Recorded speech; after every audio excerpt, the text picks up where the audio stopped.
कर जोरूं विनती करूं, धरूं चरण पर शीसे। गुरु राम देवानंद जी महाराज ने दियो नाम बख्शीसे। कोटि कोटि सजदा करूं, कोटि कोटि प्रणाम। चरण कमल में राखियो, मैं बंदी जाम गुलाम।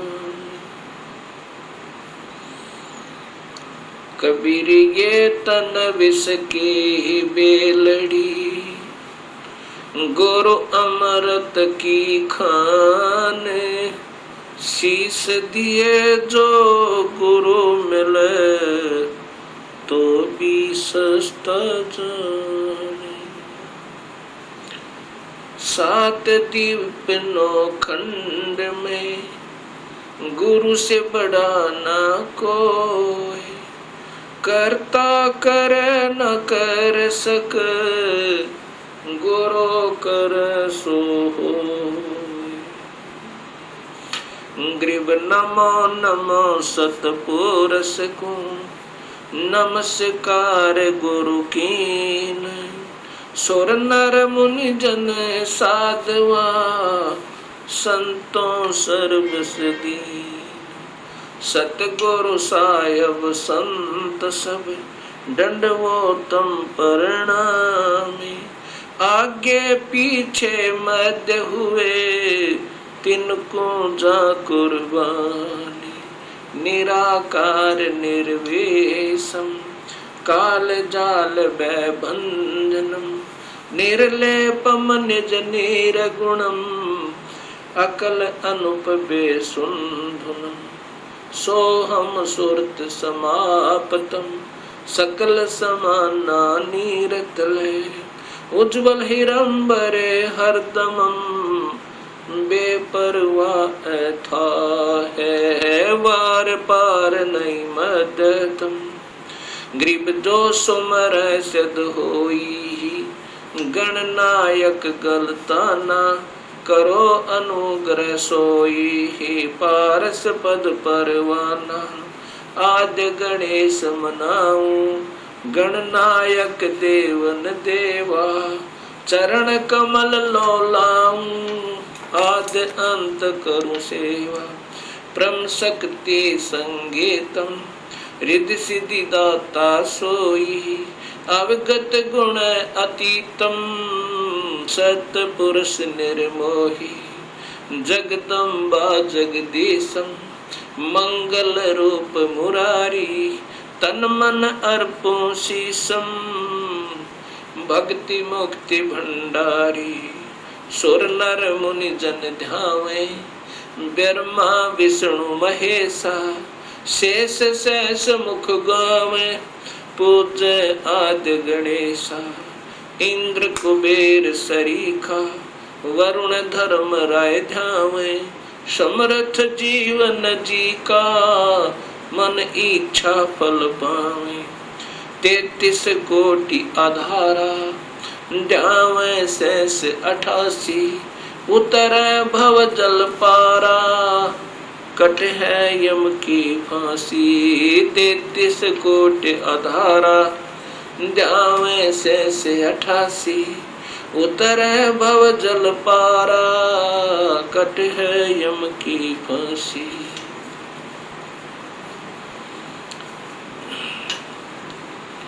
कबीर लूट सको तो लूटियो,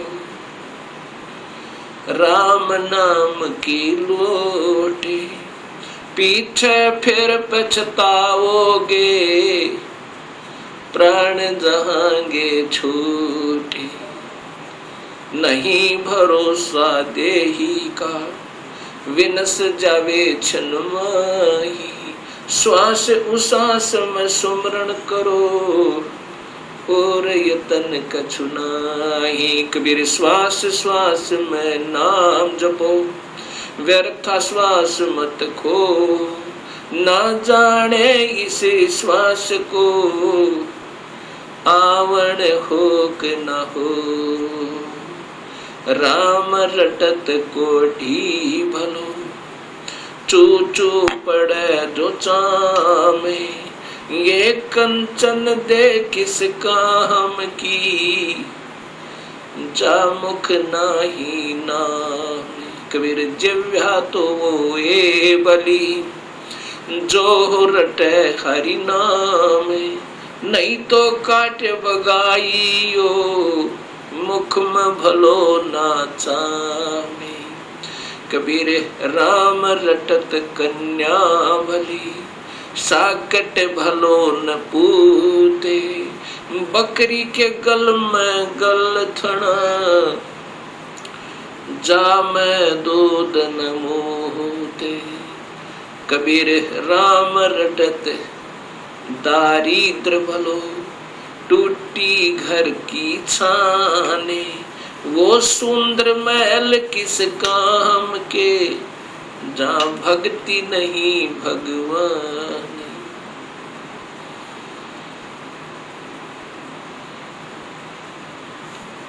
परमपिता परमात्मा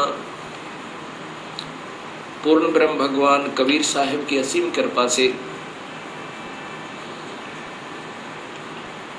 परिभाषा प्रभु की सर्वभक्त समाज के समक्ष पहुंची। इस सत्य ज्ञान को श्रवण करके तथा टीवी के ऊपर देखकर हजारों की संख्या में भक्त आत्माओं के श्रद्धा भरे पत्र तथा साथ में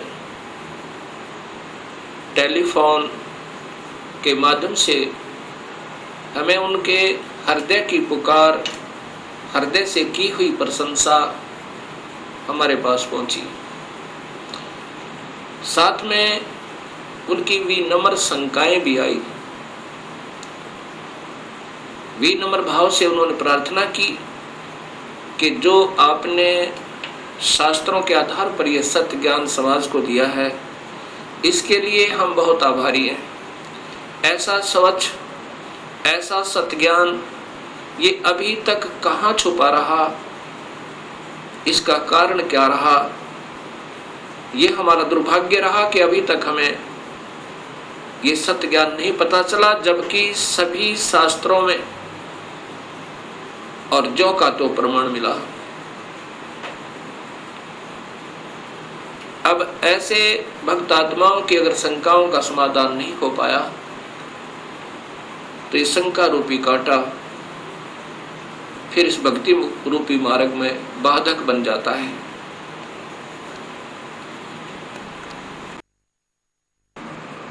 इसके लिए सर्वप्रथम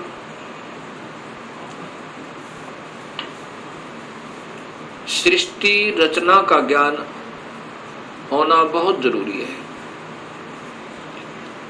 जब तक हम सृष्टि रचना को ढंग से नहीं समझ पाएंगे, तब तक हम इस सत्य ज्ञान को नहीं कैच कर सकते, नहीं पकड़ सकते, नहीं समझ सकते।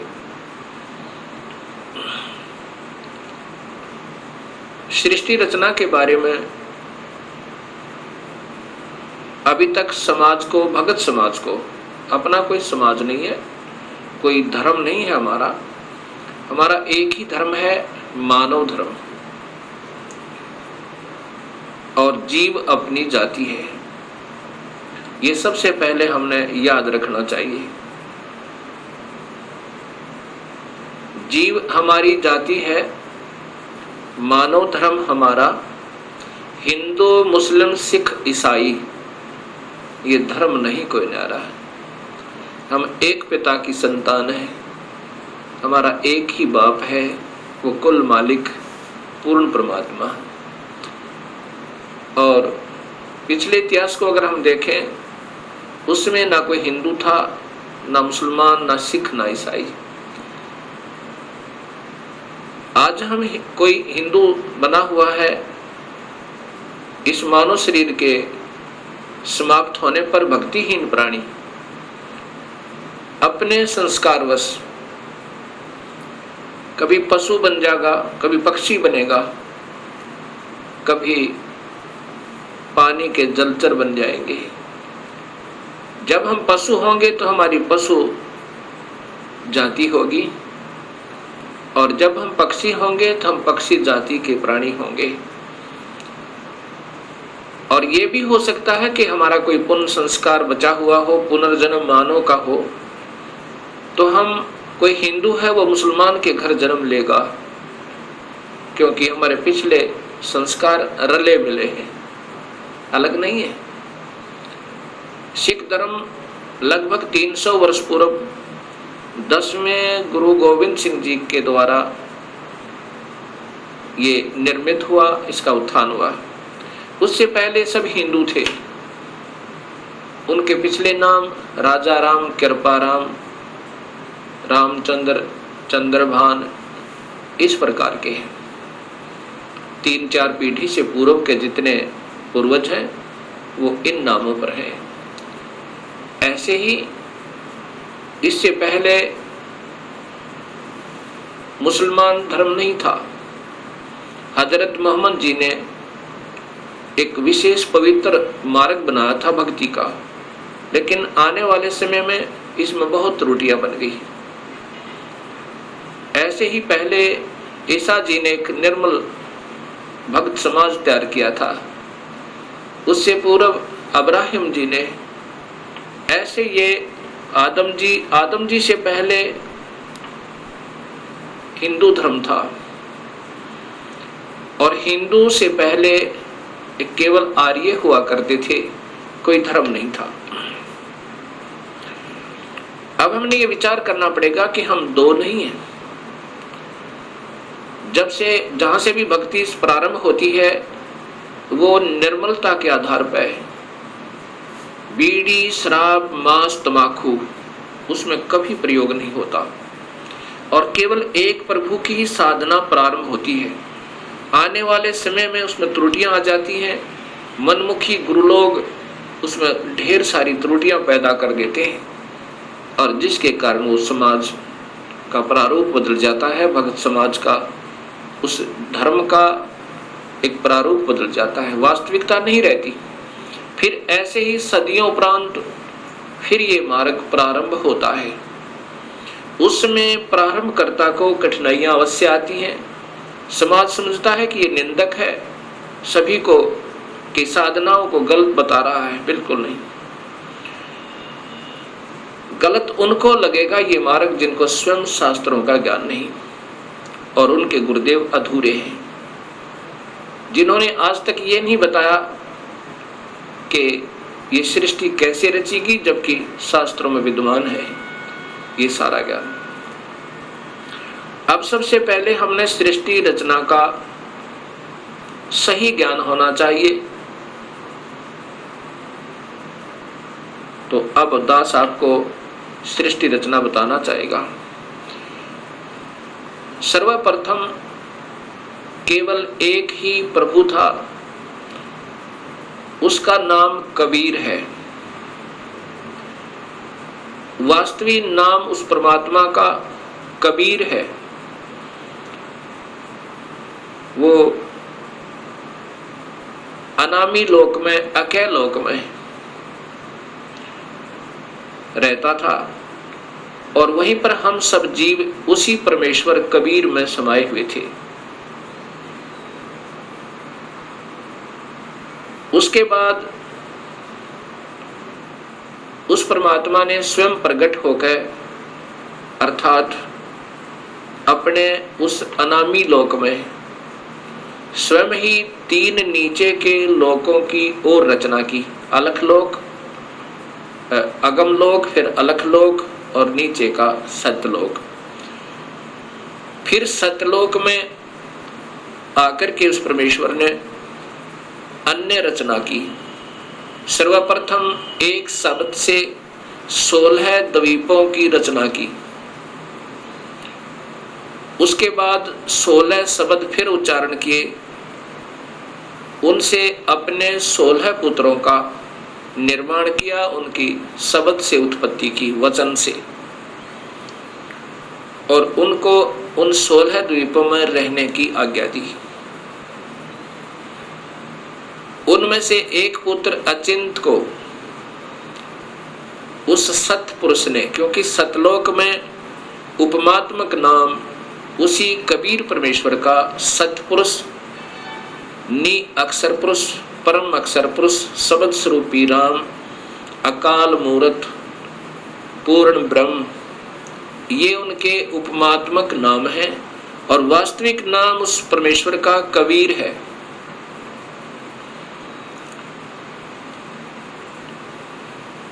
सतलोक के अंदर सतपुरुष ने अपने पुत्र अचिंत से कहा कि आप यहाँ की अन्य सृष्टि रचना को करो मेरी शक्ति तक। अचिंत ने अपनी शब्द शक्ति से अक्षर पुरुष परब्रह्म की उत्पत्ति की और उससे कहा कि मेरा सहयोग दो यहाँ सतलोक में अन्य सृष्टि रचना करने का। अक्षर पुरुष अर्थात ये परब्रह्म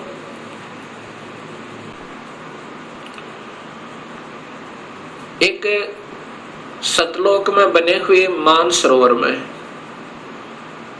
उसके अंदर अमृत जल है। सतलोक के अंदर जल अमृत है। उस अमृत सरोवर में प्रवेश कर गए और वहां आनंद से विश्राम करने लगे। अक्षर पुरुष को निद्रा आ गई। सतलोक के अंदर श्वासों से शरीर नहीं है। काफी समय तक सोते रहे। तब सतपुरुष ने अपनी शब्द शक्ति से एक अंडा, जल अमृत तत्व से एक अंडा बनाया और उसमें एक आत्मा प्रवेश की।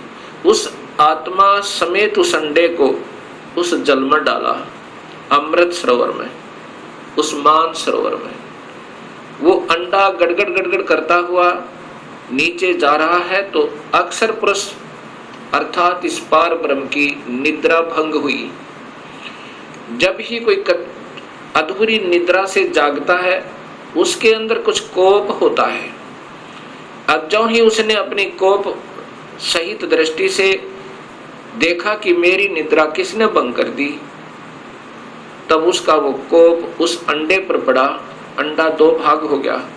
उसमें से ये ब्रह्म निकला, क्षर पुरुष। ब्रह्म अर्थात क्षर पुरुष, इसी को ज्योत स्वरूपी निरंजन, वास्तव में इसका नाम कैल है, कैल। और यही आगे चल के काल कहा, ये आने वाले इसी विवरण में आपको ज्ञान होगा।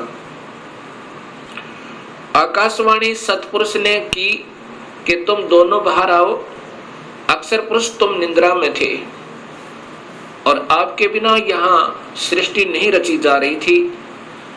तुम दोनों बाहर आओ और तुम्हें जगाने के लिए सारी क्रिया की गई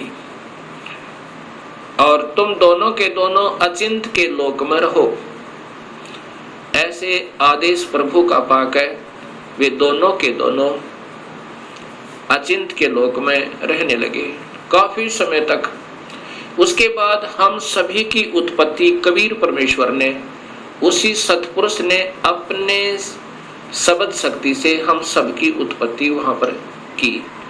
कुछ दिनों के बाद इस क्षर पुरुष के अर्थात ब्रह्म के मन में एक खरपतवार उपजा। इसके मन में ये आया कि मैं अपना अलग से राज्य बनाऊं। मेरे अन्य भाई सब एक एक द्वीप में रहते हैं और हम दो यानी अचिंत और ब्रह्म और साथ में ये अक्षर पुरुष पर ब्रह्म भी, हम एक ही द्वीप में रह रहे हैं। मैं अपना अलग राज्य चाहूंगा। इस उद्देश्य से ब्रह्म ने, क्षर पुरुष ने, ज्योत स्वरूपी निरंजन ने 70 युग तक अलग से एक पैर पर खड़ा होकर तपस्या की। जब ये तपस्या कर रहा था, हम ये सभी आत्माएं जो आज काल के लोक में दुख पा रहे हैं, चाहे आज कोई देव बना है, चाहे कोई महादेव बना है, चाहे आज कोई शूकर बना है, चाहे कोई गधा बना है, चाहे कोई राजा बना है, चाहे कोई रंक बना है, पशु या पक्षी बना हुआ है, ये सभी की सभी आत्माएं हम इस काल के ऊपर अर्थात इस ब्रह्म के ऊपर आसक्त हो गए। और यही बीमारी आज हमारे अंदर विद्यमान है, यही प्रक्रिया। जैसे ये नादान बच्चे किसी हीरो और हीरोइन को देखकर उसकी अदाओं के ऊपर इतने आसक्त हो जाते हैं कि वो अगर आसपास कहीं किसी शहर में वो हीरो, वो अभिनेता या अभिनेत्री आ जावे, लाखों की संख्या में उनके दर्शनार्थ भीड़ उमड़ जावे और लेना एक न देने दो, कुछ मिलना नहीं उससे। ऐसी हमारी वृत्ति वहां बिगड़ी थी सत्यलोक में। हम वहां रहा करते थे अपने पिता के पास, कोई दुख नहीं था, कोई मृत्यु नहीं थी, हमारे परिवार थे, हम प्यार से रहा करते थे। लेकिन वहां हम अपने पति भर्ता पद से गिर गए, अपने मूल मालिक उस पूर्ण ब्रह्म जो सर्व सुखदायी सदा सहाय आत्मा का आधार वास्तव में भगवान है, जो जीव को दुखी नहीं करता, जन्म मरण के कष्ट में नहीं डालता, कुत्ते और गधे नहीं बनाता, उसको छोड़कर और हम इस काल यानी ब्रह्म के ऊपर आसक्त होगी। जब इसने सत्ययुग तप कर लिया, तब पूर्ण परमात्मा ने, पूर्ण ब्रह्म ने, सतपुरुष ने पूछा भी क्या चाहता है तू कैल क्या चाहता है, ब्रह्म तू क्या चाहता है। तब इस ज्योत स्वरूपी निरंजन ने कहा कि पिताजी, ये स्थान जहां मैं रह रहा हूं ये कम है, मुझे अलग से राज्य दो। तब उस पूर्ण ब्रह्म ने इस ब्रह्म के तप के बदले में 21 ब्रह्मांड प्रदान कर दिए, जैसे 21 प्लॉट दे देवे कोई साहूकार पिता अपने पुत्र को। 21 ब्रह्मांडों को पाकर ये ज्योत निरंजन बड़ा प्रसन्न हुआ। कुछ दिनों के बाद इसके मन में आया कि इसमें कोई अन्य रचना करूं, उसके लिए कुछ समान पिताजी से मांगूं। इसने सत्ययुग तप फिर किया। तब सतपुरुष ने पूछा कि आप क्या चाहते हो, आपको 21 ब्रह्मांड प्रदान कर दिए। तब इस ब्रह्म ने कहा कि पिताजी, इसमें कुछ रचना करना चाहता हूं, कृपा रचना करने की सामग्री दीजिए। सतपुरुष ने इस ब्रह्म को 5 तत्व और 3 गुण प्रदान कर दिए। इसके बाद इसने सोचा कि ब्रह्म ने सोचा कि इसमें जीव भी हो, मेरा अकेले का मन नहीं लगता। इस उद्देश्य से 64 युग तप फिर किया। तब सतपुरुष ने पूछा कि क्या चाहता है ज्योत निरंजन, अब तो तुझे मैंने जो मांगा सो दे दिया। तब ब्रह्म ने कहा, पिताजी कृपा मुझे जीव प्रदान करो, मेरा अकेले का दिल नहीं लगता है। उसमें पूर्ण ब्रह्म सतपुरुष कबीर परमेश्वर ने कहा कि ज्योत निरंजन, तेरे तप के बदले में राज्य दे सकता हूं और ब्रह्मांड चाहिए वो दे सकता हूं, परंतु ये अपनी प्यारी आत्मा, अपना अंश नहीं दूंगा तुझे। ये तो तेरे किसी भी क्रिया, धर्म, धार्मिक क्रिया से, तप से, किसी भी जप से नहीं दूंगा। हाँ, यदि वो स्वयं कोई जाना चाहता है अब सब इच्छा से, कोई हंस आत्मा, कोई भक्त आत्मा, तो मैं स्वीकृति दे सकता हूं, नहीं तो मैं अपनी इच्छा से नहीं कहूंगा, ये मैं नहीं दे सकता। इस बात को सुनकर ये ब्रह्मचर्य पुरुष ज्योत स्वरूपी निरंजन अर्थात जो भविष्य में फिर काल कहलाया, हमारे पास आया। आज हम जितने भी ये दुखी आत्मा इस काल के 21 ब्रह्मांड में पीड़ित हैं, हमारे पास ये ब्रह्म आया और हमसे कहा कि मैं वहाँ अलग से ब्रह्मांड लिए हैं मेरे पिताजी से अपने तप के बदले में। वहाँ ऐसे स्वर्ग बनाऊंगा, महास्वर्ग बनाऊंगा और ऐसे दूधों की नदी बहाऊंगा, झरने बनाऊंगा। क्या आप मेरे साथ चलना चाहते हो? तब हम सभी ने जो यहाँ काल के 21 ब्रह्मांडों में पीड़ित है, कहा कि यदि पिताजी हमें आज्ञा दें तो हम चलने को तैयार हैं। इस बात को सुनकर ज्योत स्वरूपी निरंजन कबीर परमात्मा के पास आया और उससे कहा कि पिताजी, कुछ आत्माएं हमारे साथ चलने को तैयार हैं। सतपुरुष से कहा इस काल ने, ब्रह्म ने, कि पिताजी कुछ आत्माएं मेरे साथ चलने को तैयार हैं, उन्होंने सहमति दी है।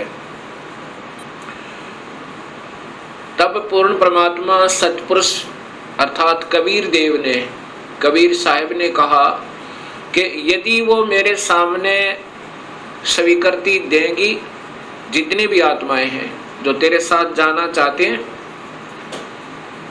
तो मैं उनको आज्ञा दे दूंगा।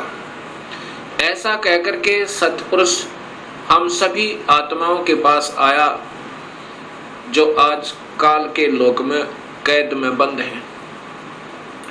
सतपुरुष ने, उस अकाल मूर्त ने, शब्द स्वरूपी राम ने हमसे पूछा कि जो आत्मा इस ब्रह्म के साथ जाना चाहती हैं वो अपनी सहमति व्यक्त करें। उस समय हम सभी घबरा गए और नहीं हिम्मत पड़ी अपने पिता के सामने स्वीकृति देने की। उस समय एक आत्मा ने सर्वप्रथम हिम्मत किया, डेयर किया और कहा कि पिताजी, मैं इस ब्रह्म के साथ जाना चाहता हूं। उसकी देखा देखी फिर हम सभी ने स्वीकृति दे दी।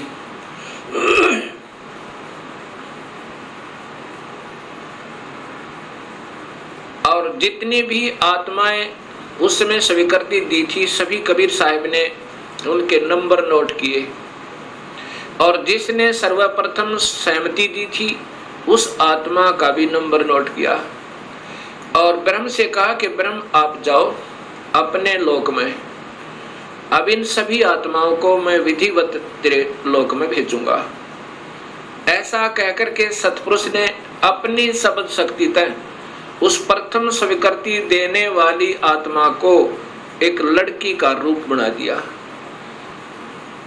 और उसके अंदर एक शब्द शक्ति दे दी और हम सभी जीवात्माओं को उसे प्रकृति देवी भी कहते हैं, अष्टंगी भी कहते हैं और वही महामाया भी कहलाई।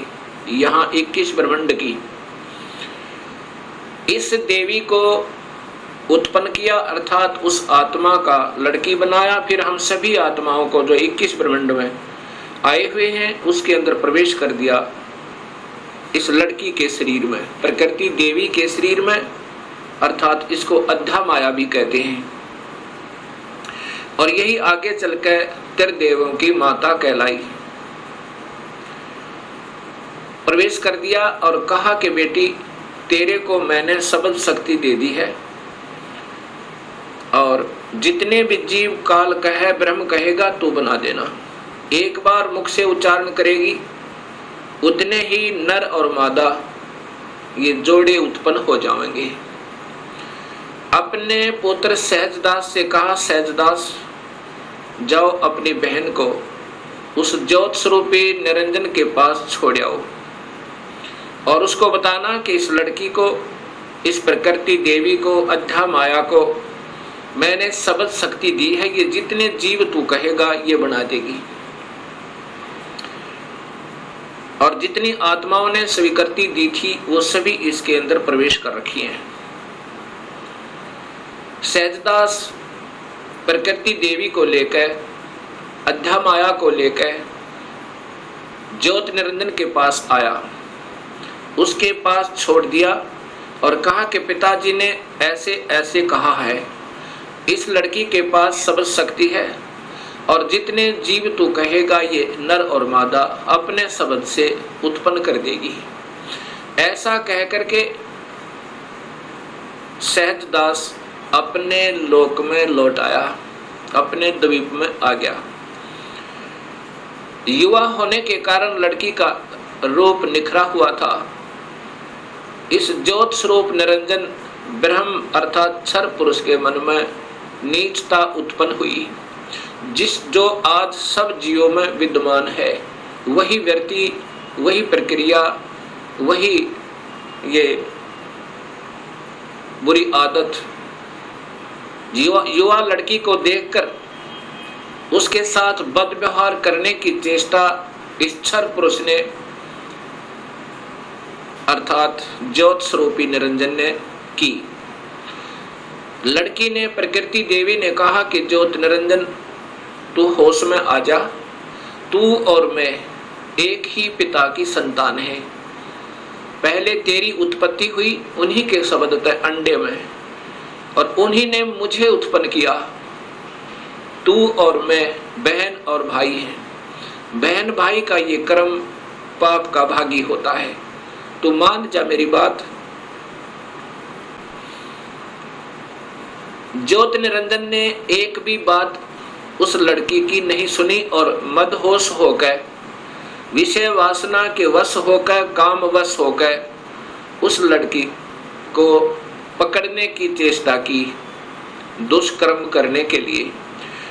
लड़की ने अपनी इज्जत बचाने का और कहीं स्थान ना पाकर, जो ही उस काल ने, ज्योत स्वरूपी निरंजन ने, क्षर पुरुष ने ऐसे मुंह खोला हुआ था आलिंगन करने के लिए, ऐसे बाजू फैलाई थी, उसी समय लड़की ने छोटा रूप बनाया, सूक्ष्म, बहुत सूक्ष्म, और उसके पेट में चली गई अपनी इज्जत रक्षा के लिए।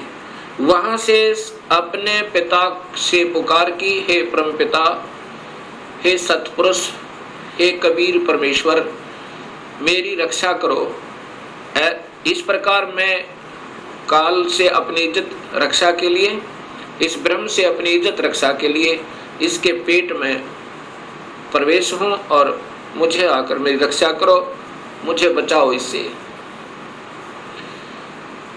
उसी समय कबीर परमेश्वर ने अपना ही दूसरा रूप अपने पुत्र योग संतायन अर्थात योग जीत, उसे जोग जीत भी कहते हैं, योग जीत का रूप बनाकर काल के 21 ब्रह्मांडों में प्रकट हुए और कहा कि ज्योत स्वरूपी निरंजन, तूने जुल्म कर दिया, आपने ये ऐसा जुल्म कर दिया, ऐसे कर्म करने वाले पाप आत्मा को इस सच्चे लोक में ये श्राप, ये कर्म, ये पाप लगता है कि 1 लाख जीवों का, मनुष्य शरीरधारी जीवों का रोज आहार करेगा और 1.25 लाख की उत्पत्ति करेगा। पिताजी ने आदेश दिया है मुझे कि आप यहाँ से निकल जाइए अपने 21 ब्रह्मांड को लेकर, और लड़की को उसके पेट से निकाल दिया, प्रकृति देवी को इस ब्रह्म के पेट से निकाल दिया और उनको 21 ब्रह्मांड समेत और दोनों को वहां से निष्कासित कर दिया और कहा कि प्रकृति, तूने स्वयं अपने पैर पर कवाड़ा मारा है, अपने पिता से दूर होगी तू, अब इसकी सजा तू ही पावेगी और जाओ यहाँ से 21 ब्रह्मांड लेकर आप चले जाओ।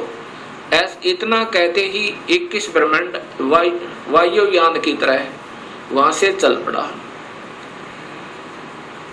और वहां से सतलोक से 16 शंख कोश की दूरी पर नील पद्म शंख यानी 16 मिलियन 16 शंख कोस की दूरी पर ये 21 ब्रह्मांड आकर के स्थिर कर दिए कबीर परमेश्वर ने अपनी शक्ति तय। अब इस ज्योत स्वरूपी निरंजन के मन में फिर यही नीचता फिर उठी और कहा कि अब मेरा कौन क्या बिगाड़ सकता है, अब मैं मनमाना करूंगा।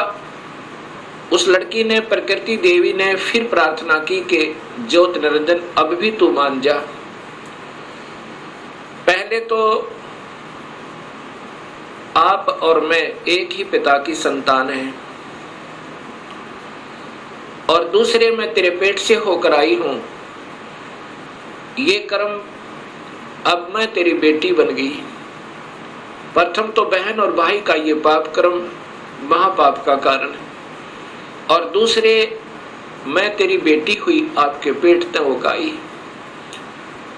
और बाप बेटी का ये जुल्म अच्छा नहीं। मान जा मेरी बात, मेरे पास सब शक्ति है पिताजी की दी हुई, और जितने जीव तू कहेगा मैं बना दूंगी। लेकिन इस ज्योत स्वरूपी निरंजन ने एक भी बात नहीं सुनी उस प्रकृति देवी की, दुर्गा की। जबरदस्ती शादी की, और एक ब्रह्मांड में एक ऐसा स्थान बना रखा है इस काल भगवान ने, ब्रह्म भगवान ने। वहां पर ब्रह्मलोक कहते हैं उसको। उस ब्रह्मलोक के अंदर इसने 3 स्थान बना रखे हैं, एक रजोगुण प्रधान, एक सतोगुण प्रधान और एक तमोगुण प्रधान। जब ये सतोगुण रजोगुण प्रभावित क्षेत्र में इस दुर्गा को अपनी पत्नी के रूप में रखता हुआ वहां रहता है, उस समय जो पुत्र की उत्पत्ति होती है उसका नाम ब्रह्मा रख देता है, उसको रजोगुण बना देता है। उसके बाद ये दोनों उस स्थान पर आ जाते हैं जो सतोगुण प्रभावित होता है। वहां पर जो पुत्र उत्पन्न होता है उसके अंदर सतोगुण आ जाते हैं, उसके अंदर सतोगुण आ जाते हैं, और उसका नाम ये विष्णु रखते हैं। तीसरे स्थान को तमोगुण प्रभावित बना रखा है, वहां रहकर अब इसी प्रकृति देवी दुर्गा के साथ जो पुत्र उत्पन्न करता है उसका नाम रुद्र शंकर शिव रखता है। ऐसे ही हर ब्रह्मांड के अंदर इस काल भगवान ने, ब्रह्म भगवान ने ये ब्रह्मलोक बनाए हैं, और वहां पर ये ऐसे ही कुछ समय के लिए प्रकृति देवी को अपने साथ रखता है, और उसके बाद वहां से अंतर्ध्यान हो जाता है। अब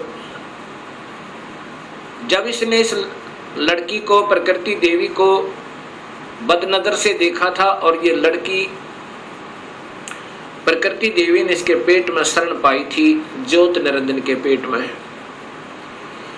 और फिर सतपुरुष ने अपने पुत्र जोगजीत का रूप बना करके आकर उसको निकाला था। उस दिन से इसका नाम काल पड़ा।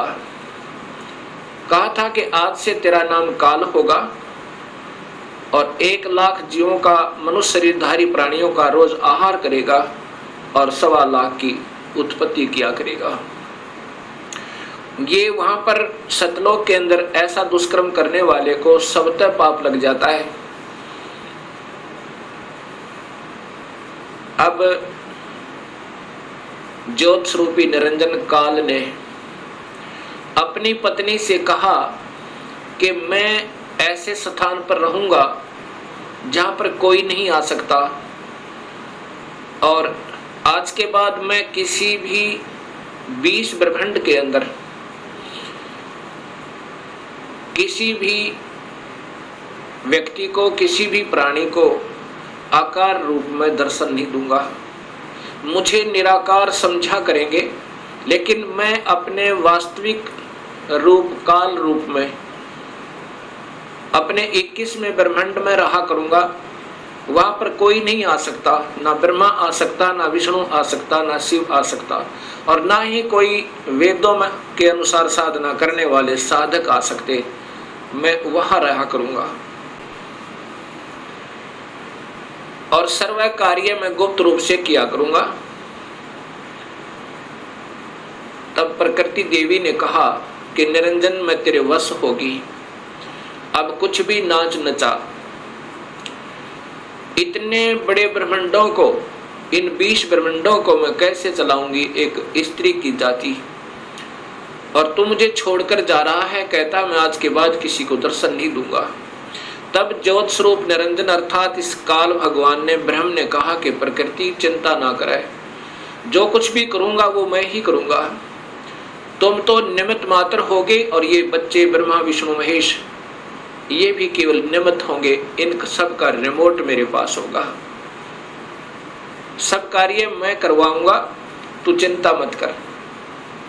और जब ये बच्चे थोड़े से सियाने हों इनको अचेत कर देना, जब ये बाल अवस्था से ऊपर उठे इनको अचेत कर देना और मेरा भेद मत बताना, ये समझ लेना ध्यान से, अगर मेरा भेद तूने इनको बताया तो मेरे से बुरा नहीं होगा, ऐसे उसको डरा धमका दिया। इस प्रकार ये काल उसके बाद निराकार कहलाता है, लेकिन ये आकार में अपने उस काल लोक में विद्यमान रहता है। जब ये बच्चे ब्रह्मा विष्णु महेश सियाने हुए तब तक इनको अचेत रखा गया। जब ये सियाने हुए उसमें ब्रह्मा को कमल के फूल पे, विष्णु को शेष सैया पे और शिव को एक कैलाश पर्वत पे इनको बेहोश रखा हुआ था और फिर वहां पर सचेत कर दिया। सबसे पहले ब्रह्मा को कमल के फूल पे इसी स्वयं ब्रह्म ने, काल ने अपने ही नाभि से एक कमल प्रकट किया। वो महाविष्णु, महाब्रह्मा, महाशिव रूप में, 3 रूप में ब्रह्मलोक में रहता है हर ब्रह्मांड के अंदर। उस समय ब्रह्मा को उस कमल के फूल पर रख दिया। ब्रह्मा को ये नहीं मालूम कि मैं कहां से उत्पन्न हुआ, कौन मेरा माँ है, कौन मेरे पिता है। उसके बाद आकाशवाणी हुई कि तुम तप करो। ब्रह्मा ने 1000 वर्ष तक तप किया। फिर आकाशवाणी हुई कि सृष्टि करो। तब ब्रह्मा ने सोचा कि मैं काहे की सृष्टि करूं, सब जगह जल ही जल है, कहीं पृथ्वी दृष्टि गोचर नहीं हो रही है। इतने में मधु और कैटब नाम के 2 राक्षस काल ने प्रेरित करके और ब्रह्मा की ओर भेज दिए। ब्रह्मा डर के मारे उस कमल के फूल को के डंठल को पकड़कर नीचे उतर गया बहुत स्पीड से। नीचे जब आया तो उसी जल के ऊपर एक शेष सैया पर चतुर्भुज रूप में एक व्यक्ति सो रहा है। उसके हाथों में शंख, चक्र, गदा, पद्म है। जब ब्रह्मा वहां पहुंचा उसी समय उस वो विष्णु जी थे जो त्रिलोकीय विष्णु जी थे, उनमें से एक शक्ति निकली, वो आकाश में छा गई। उस समय ये ब्रह्मा विष्णु जी होश में आए। इतने में मधु और कैटब भी पहुंच गए। मधु और कैटब के साथ भगवान विष्णु ने 5000 वर्ष तक युद्ध किया, वो नहीं मरे। फिर उस शक्ति ने जो आकाश में छाई थी एक लड़की का रूप बनाया, देवी का, और मधु कैटब को मोहित किया, अपनी ओर आकर्षित किया अपनी कलाओं से, अदाओं से। जब मधु और कैटब उस लड़की की तरफ देखने लगे तो विष्णु जी ने पीछे से उनकी गर्दन पकड़कर दोनों को मार डाला। अर्थात 5000 वर्ष तक भगवान विष्णु से 2 राक्षस नहीं मरे। वो भी तब मरे जब उस माता ने सहयोग दिया, उनको अट्रैक्ट कर लिया, आसक्त कर लिया। इससे 2 बातें सिद्ध होती हैं कि ये समर्थ नहीं है। जब 5000 वर्ष तक 2 राक्षस नहीं मर पाए भगवान विष्णु से, तब ब्रह्मा जी और विष्णु 2 थे। इतने में रुद्र अर्थात ये शिव भी वहीं प्रकट हो गया। ब्रह्मा जी देवी भागवत महापुराण में बताता है कि फिर हम तीन हो गए, ब्रह्मा, विष्णु और शिव। तब देवी ने कहा कि तुम तीनों देवता अपने अपने कार्य को ध्यान से सुनो और उस पर संलग्न हो जाओ।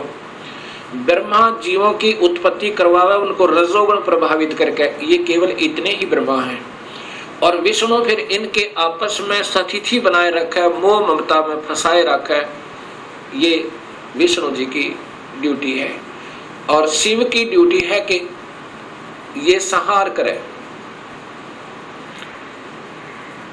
तब इन तीनों ने कहा कि हे माई, हे देवी, कहीं पर पृथ्वी नजर नहीं आ रही है और पृथ्वी के बिना प्राणियों की सृष्टि, स्थिति और संहार असंभव है।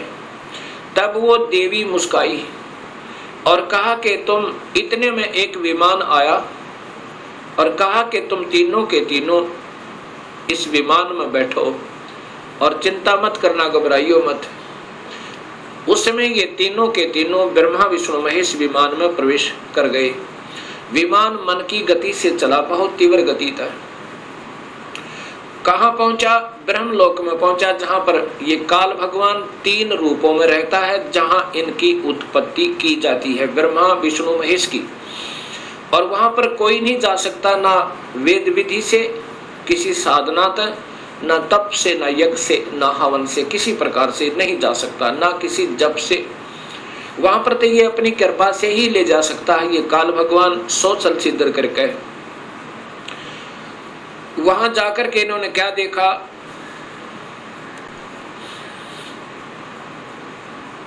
एक इंद्र देखा वहां पे, क्योंकि वो महास्वर्ग के अंदर एक महा इंद्र है। उसके बाद फिर आगे विमान गया, वहां एक ब्रह्मा देखा।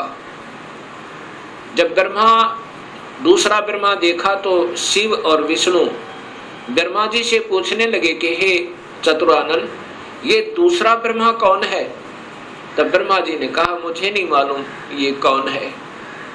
उसके बाद विमान आगे चला, फिर क्या देखा कि एक त्रिनेत्रधारी भगवान शिव दूसरा देखा, जो नंदी वृषभ पर सवार थे, हाथ में त्रिशूल लिए हुए थे। उसके बाद इनका विमान आगे चला, वहां पर क्या देखा कि एक विष्णु और थे, और वहां बहुत सुंदर विशाल लक्ष्मी का एक भवन था, उसमें बहुत ऐश्वर्य के साधन उपलब्ध थे। उसके बाद विमान आगे पहुंचा, कहां गया? एक माई बैठी थी, जिसके शरीर में जैसे हजारों बिजलियां चमक रही हो, इतना तेज था, इतना नूर था, और वो प्रकृति देवी थी। ये ब्रह्मा विष्णु महेश की माँ थी, माँ है जो इन्होंने देखी। विमान वहां रुका, देवी एक विशाल भवन के अंदर विराजमान थी। तब उसने कहा कि तुम तीनों के तीनों जहाज से नीचे उतरो। हम नीचे उतरे, ब्रह्मा विष्णु महेश, ब्रह्मा बता रहा है देवी भागवत महापुराण में, नीचे उतरे। तब विष्णु जी ने ध्यान से देखा और कहा कि ये तो अपनी माँ है।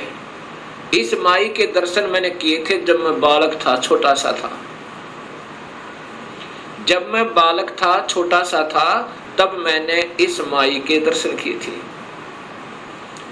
इससे सब सिद्ध है कि इनका जन्म है और ये तीनों की माँ है।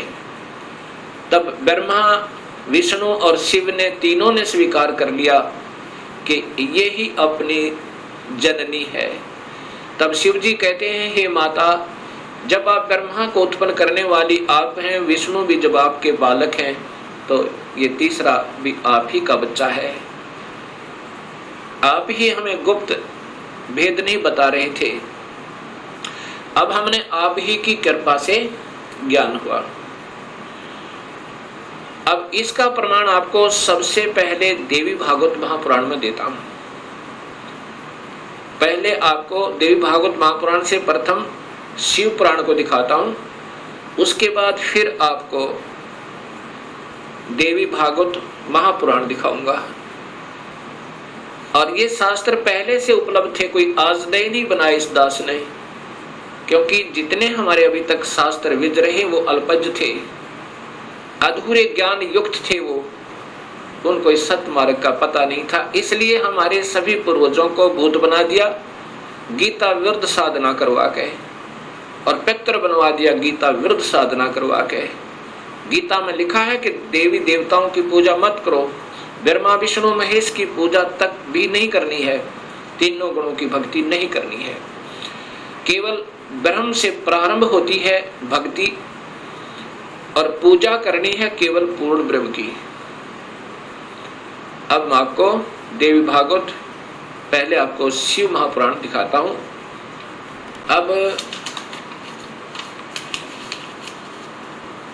अब देखिएगा भक्त आत्माओं, ये देवी भागवत महापुराण, शिव महापुराण, ये शिव महापुराण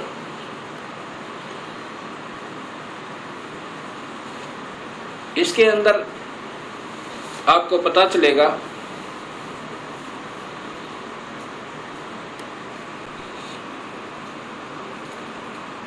श्री शिव महापुराण भाषा सटीक सहितम, ये संस्कृत युक्त है, इसमें संस्कृत भी साथ है। और ये शिवा भाषा टीका टीकोत्तम, टीकाकार है डॉक्टर ब्रह्मानंद त्रिपाठी, साहित्य आयुर्वेद ज्योतिष आचार्य, MA PhD DMCA, ये टीकाकार हैं इनके। और ये आपके समक्ष है, इसमें क्या लिखा है यहाँ देखिएगा।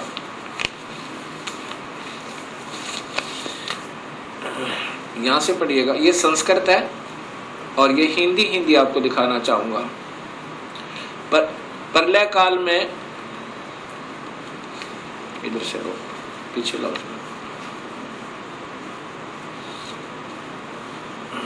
ए मुनिवर, प्रलय काल में भी शिव पार्वती का कभी वियोग ना होने के कारण ही काशी को अविमुक्त अक्षेत्र कहते हैं।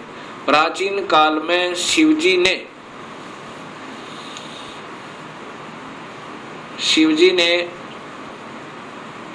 इस अक्षेत्र का नाम पहले नंदनवन और बाद में अविमुक्त रखा था।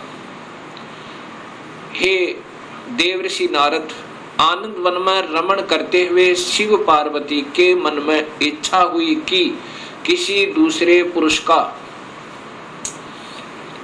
निर्माण किया जाए, जिसके ऊपर अपने इस महासागर को डालकर हम दोनों स्वच्छंद होकर वैराग्य धारण कर केवल काशीपुरी में निवास कर सकें। वही सदा सब कुछ करे, वही रक्षा करे, वही अंत में वही रक्षा करे और अंत में मेरे अनुग्रह से वही सृष्टि का संवरण करे। चिंता रूपी लहरों से चलायमान चिंता रूपी समुद्र को बटोर कर रजोगुण रूपी विदुम से विस्तृत करे। अब यहाँ देखिएगा, ये ना अपने हिसाब से लगा रखेंगे। ऐसे विचार कर उस सर्वव्यापक भगवान ने उस पराशक्ति के 10वें अंग, ये 10वां अंग देखिएगा, ये ध्यान रखना, 10वें अंग अर्थात योनि में सुधार रूपी आवास का प्रयोग किया। ये दिखाना चाहते हैं आपको कि ये कहना क्या चाहते हैं हम। तब उससे तीनों लोकों में सुंदर एक पुरुष प्रकट हुआ,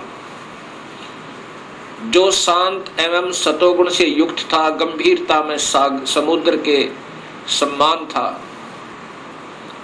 सम्मान तथा अक्षमावान था। हे मुनि, वह पुरुष इंद्र लक्ष्मणी के सदृश कांति वाला, अर्थात ये था कौन, ये देखिएगा नीचे। शिवजी ने कहा, उस जो पुत्र उत्पन्न हुआ उसको कहा सर्वव्यापक होने से तुम्हारा विष्णु यह प्रसिद्ध नाम होगा। ये देखिए जानता है, फिर देखिए सर्वव्यापक होने से, सर्वव्यापक होने से शिव ने कहा, शिवजी ने कहा सर्वव्यापक होने से के कारण तुम्हारा विष्णु यह प्रसिद्ध नाम होगा।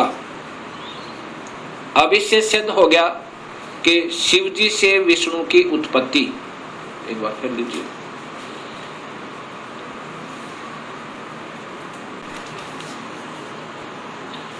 अभी आपने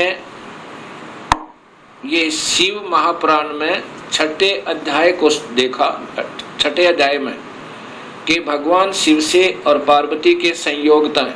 पार्वती कौन? ये महाशक्ति यानी शेरा वाली प्रकृति के द्वारा विष्णु की उत्पत्ति हुई। अब सातवां अध्याय, ये संस्कृत भी साथ है। अब यहाँ आगे देखिएगा, ये हिंदी देखिएगा। ब्रह्मा जी ने कहा कि विष्णु भगवान के शयन करने के बाद उनकी नाभि से एकाएक बहुत बड़ा कमल पुरुष उत्पन्न हुआ, कमल पुष्प। अब ये ब्रह्मा बता रहा है लेकिन तुक्के लगा रहा, क्योंकि ये स्वयं बेहोश था पहले, इसको आप ही नहीं मालूम वो कौन से विष्णु की नाभि से मिला। ये देखिएगा, उत्पन्न हुआ जिसकी नाल टनकार फल फूल के फूल। अब ज्यादा ना देख रही, देखिएगा, उस सांब शिव परमेश्वर भगवान शिव ने पहले की भांति जैसे विष्णु की उत्पत्ति की थी दुर्गा और काल के संयोग तय, पहले की भांति अपने दाहिने अंग से मुझे उत्पन्न किया। ब्रह्मा कह रहा कि मेरी उत्पत्ति भी उस काल ब्रह्म से, यानी शिव कह रहे हैं, ये शिव वो ब्रह्मा महाविष्णु महाशिव रूप में ये काल ही रहता है, मुझे उत्पन्न किया। ये ब्रह्मा जी ने बताया। कई भक्तात्मा कहते हैं कि जो गीता प्रेस गोरखपुर से प्रकाशित पुस्तकें हैं वही विशेषकर आम भक्त समाज उनको सत्य मानता, एथेंटिक मानता है। अब आपके सामने यही गीता प्रेस गोरखपुर से प्रकाशित ये पुस्तक दिखाते हैं, शिव महापुराण।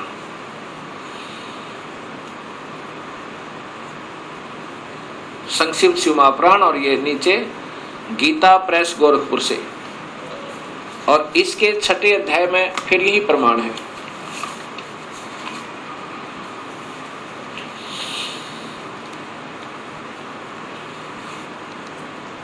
अब इसी शिव महापुराण का ये छठा अध्याय है। ये शिव महापुराण अध्याय नंबर 6, उसके बीच से सुना रहा हूं, आप इसको खरीद कर देख भी सकते हो। जिस परब्रह्म के विषय में ज्ञान और अज्ञान पूर्ण उक्तियों द्वारा इस प्रकार ऊपर बताए अनुसार विकल्प किए जाते हैं, उसने कुछ काल के बाद सृष्टि का समय आने पर द्वितीय की इच्छा प्रकट की। उसके भीतर एक से अनेक होने का संकल्प उदित हुआ। तब उस निराकार परमात्मा ने अपनी लीला शक्ति से अपने लिए मूर्ति आकार की कल्पना की। वह मूर्ति संपूर्ण ऐश्वर्य गुणों से संपन्न, सर्वज्ञानी, ज्ञानमयी, शुभ स्वरूपा, सर्वव्यापिनी, सर्वरूपा, सर्वदर्शनी, सर्वकारिणी, सबके एकमात्र वंदनिया, सर्वदा सब कुछ देने वाली और संपूर्ण संस्कृतियों का केंद्र थी। उस शुद्ध रूपणी ईश्वरीय मूर्ति की कल्पना करके वह अद्वितीय, अनादि, अनंत, सर्व प्रकाशक, चिंत, सर्वव्यापी और अविनाशी परब्रह्म अंतर्हित हो गया। ये काल की कलाएं हैं सारी, और ये अनजान लेखक जिनको कुछ ज्ञान नहीं, इस काल को ही सब उपमा दे रहे हैं उस पूर्ण ब्रह्म के तुल्य जो मूर्ति रहित परम ब्रह्म है। अब यहाँ मूर्ति हो गया और फिर मूर्ति रहित भी है।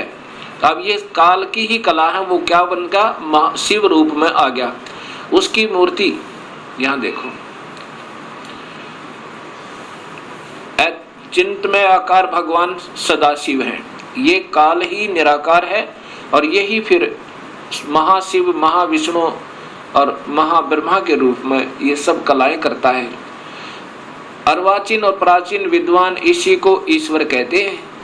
जितना जिनको ज्ञान है इस काल को ही ये ईश्वर कहते। उस समय एकाकी रहकर स्वेच्छानुसार विहार करने वाले उन सदाशिव ने अपने विग्रह से स्वयं ही एक स्वरूप भूता शक्ति की सृष्टि की, अर्थात वह देवी इसी के शरीर से निकली, वो निकाली थी पूर्ण परमात्मा ने, जो इसके पेट में शरण ले ली थी, कि जो उनके अपने श्री अंग से कभी अलग होने वाली नहीं थी।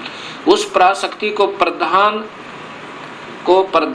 प्रकृति, देखो, प्रधान प्रकृति गुणवती माया बुद्धि तत्व की जननी विकार रहित बताया गया है। वह शक्ति अंबिका कही गई है और उसी को प्रकृति, ये ध्यान से देखना भक्तात्माओं, यही देवी अध्या माया, ये प्रकृति देवी, प्रकृति सर्वोश्वरी त्रिदेव जननी, यानी तीनों देवताओं की माँ, ब्रह्मा विष्णु महेश की माता, नित्य और मूल कारण कही, सदाशिव द्वारा प्रकट की गई उस शक्ति की 8 भुजाएं हैं।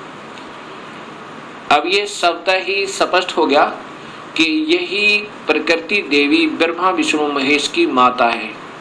और इसी में फिर आगे आता है कि ब्रह्मा और विष्णु की उत्पत्ति शिव से हुई।